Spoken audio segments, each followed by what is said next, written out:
And what I call this chapter, so basically I view a split as a book. I call it the Rise of the Phoenix. And in order for the Phoenix to rise, there has to be ashes. And the 0-4 are our ashes, and I think we are on a good path. This weekend we spread our wings. And there we get killed again with no vision from absolutely nowhere, because Zoe is a balanced champion. Thank you, Riot Games. Thank you for this amazing champion. Brain effect mood? Helps your serotonin levels and makes you feel more relaxed. Huh. And we lose Baron because our jungler missed Smite, but you know what? That's okay. We all make mistakes. And yeah, next game will be better, I'm sure. Hello everyone, this is Darius from the Shotcaller, joined once again by YamatoCannon. Of course, you managed to take the 2-0 week now. Very important after an 0-4 start. How relieved are you that the first third of the season is a bit better? It feels good. It feels really good. I think if we lost this week, it would be harder to keep the guys motivated.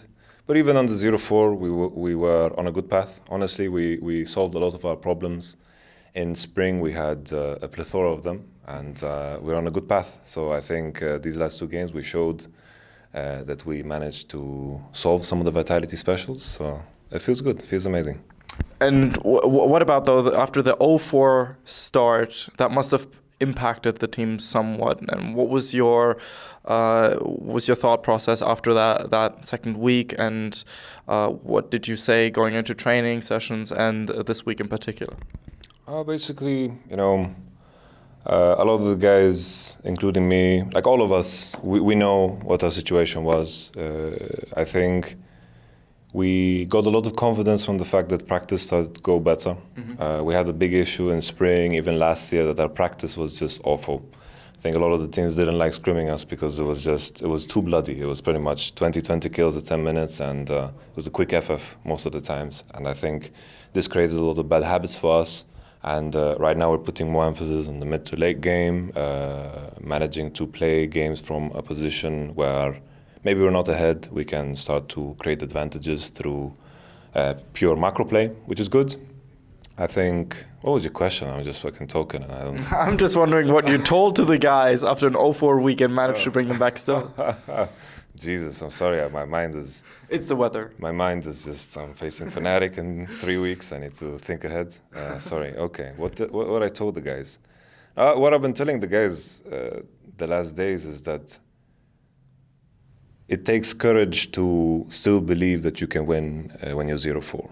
There's nothing brave about being confident when you're winning. There's nothing impressive about having that confidence when you are at the top of the league.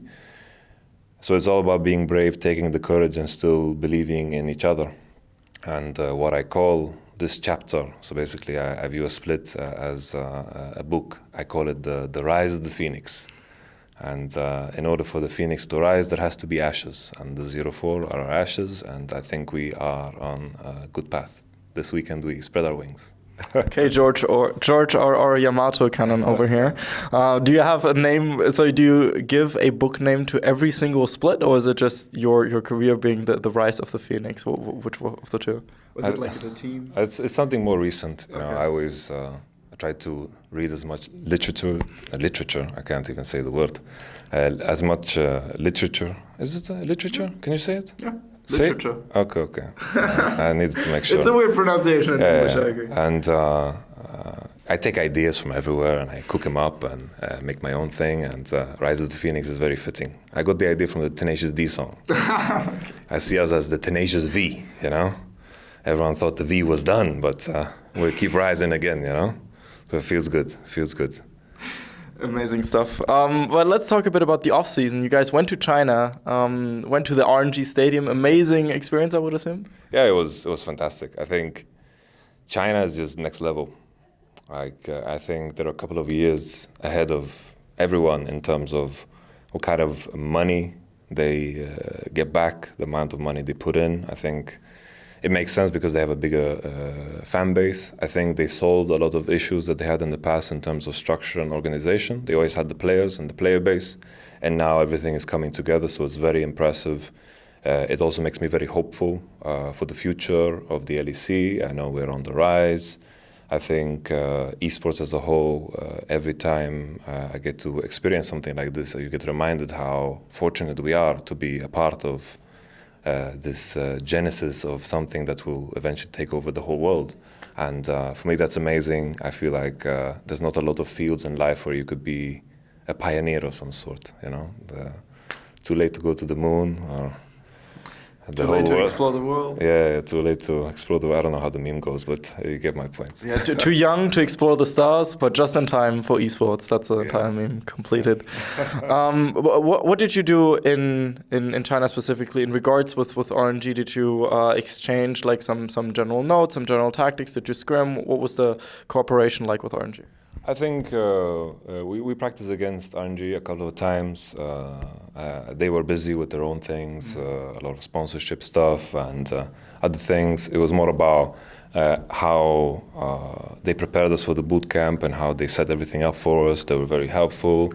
They really helped us also really explore and enjoy China. Because usually when you boot camp in Korea, you know, you Google what to do in this part of Seoul, you know, and then you look at Yelp or some shit, you know, you don't have the real soul of it. You know, try something on that only feed that you have. I really like that that RNG really prepared the whole trip for us. Everything was simple for me. I just had to think about the game, think about my players. Everything else was just handled and done. So that was very convenient. It was amazing to see the culture. We went to the Chinese opera. I went there, we put on these amazing suits or dresses, I don't know what it was. And you know, there was this guy in RNG called Bo, and he kept telling me that I have to break the neck of a duck because it's tradition. So basically in my mind, I had this conflict. I was like, is he trolling or he's not trolling? He was stone cold in everything he said, and sometimes he was trolling, sometimes he was not trolling. So I was going to bed at night. I was like, am I supposed to break the neck of a duck? You know, and from my position, what I thought was, okay, I eat duck, so it makes sense that I should be able to kill a duck. Otherwise, there's no respect for what it goes through, right? So I eat meat, I should be able to also deliver the killing blow. But then at the same time, I was like, what are people going to think of me, you know? My girlfriend's going to hate me because she loves animals more than me almost. And maybe the fans in Europe will hate it. But I was like, no, in China, it's tradition. The Chinese fans will love you. I'm like, oh, yeah. On Twitter, they'll kill me. So he kept trolling me. I don't know if it was serious or not. And then the day came. He was like, okay, today you're going to kill a duck. And he kept telling me every day, you're going to kill a duck. You're going to kill a duck. People are going to love it. And I didn't know what to do. And then on the day of reckoning, or the day I was supposed to do it, the duck came prepared. And he was like, oh, okay, you get to cut it. I was like, oh, Jesus Christ, you put me through this mental torture. So now I don't know. I think I'm relieved because ducks are cute. Yeah, I agree. They're also delicious, so it's tricky. Yeah. So that was the RNG bootcamp. That was the most important part of the RNG bootcamp. Yes. Sure. The inner turmoil of Yamato, of whether he can break a duck's neck or not. Yes. Very beautiful. But one last thing. Attila managed to grab the MVP award today.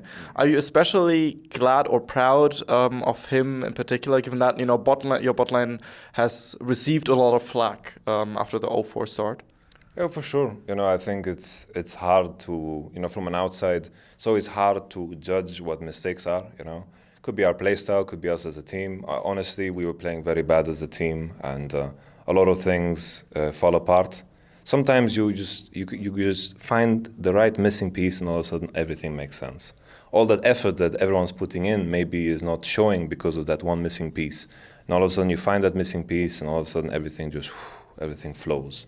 So I think I'm happy that he got the MVPs. I'm happy that he's going to regain that confidence. He's going to shout at the enemies, who's overrated now and such. I love that, Attila, and I think as a whole, together with Attila, we are regaining our confidence and getting better. Glad to hear that. Anything you would like to say to the Vitality fans? Hang in there. Jesus, it's 0-4. I got a lot of messages. This is a disaster, this is whatever, but honestly, I don't care too much. I don't care too much about hate messages. If I did, can't give out free rent in my head. I don't have time or energy for that. We are working very hard. Honestly, I can say, even though we were 0-4, I've worked harder this split than I ever had in my life. always that kind of progression that I'm looking for, improving myself, including the team, and just hang in there, fans. The true ones got rewarded this weekend. The true ones will continue to get rewarded. And right now we have some new Vitality merch. I don't know the link, but I'm gonna send it to you. Maybe you can throw it somewhere, or maybe not. I don't know if it's a conflict with your sponsors. No, that's all right. Vitality.com/shop probably. Something along those lines. GG, something like that. Yeah, enjoy. I am a huge fan of the white jersey. I really am. No, not this. That's just the shirt, but like the actual. My shirt. No. Thanks, dude. Okay. Aim to that. A hashtag for the people that watch until the end. Hashtag just V for victory. Keep going. We gotta keep going. 14-4. That's the goal. Let's go. That's the dream. Thank you so much, YamatoCannon, for your time. This was Darius from the Shotcaller, and I see you guys next time. Bye-bye. We'd especially like to thank Krzysztof Bujnowicz, Thomas Göttel, Etienne, Erich Althaus, Lukas Legal, Lazy Raven, Lama Vyuta, and Adam Novosviat for your very special support, and of course also all the people whose names you see scrolling past you. Without you guys, we would have closed down probably a while ago. So thank you so much for your help. Thank you.